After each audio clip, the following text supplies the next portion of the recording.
Donald Trump has ordered a rollback of regulations over Wall Street, including the Dodd-Frank Act, passed in 2010 to prevent another too-big-to-fail banking crisis. Perhaps he thinks that we've forgotten what happened when Wall Street turned the economy into a giant casino, and then, when its bets went sour in 2008, needed a giant taxpayer-funded bailout. Maybe he thinks Americans forget losing their jobs, homes, and savings in the fallout. Many people who voted for Trump got shafted. I hope they haven't forgotten that while they suffered, not a single bank executive went to jail. This should not be partisan. Trump supporters need to join with Democrats and progressives in holding Trump accountable. The biggest banks are far bigger today than they were in 2008.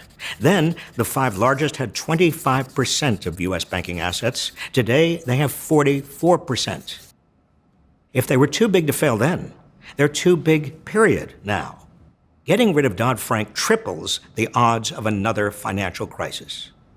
Meanwhile, Trump has brought more banksters into his administration than in any previous administration, mostly from Goldman Sachs. The head of Trump's Economic Council is Gary Cohn, who was president of Goldman Sachs. Other Goldman alumni include Trump's right-hand man, Steve Bannon, Trump's pick for Treasury, Steve Mnuchin, Trump's pick for the Securities and Exchange Commission, Jay Clayton, and another White House advisor, Dina Powell. Now, remember, a decade ago, Goldman Sachs defrauded investors and ripped off his customers, and it's paid nearly $9 billion in government fines. Many of Trump's banksters were there. Don't let Trump and the Republicans endanger our economy again.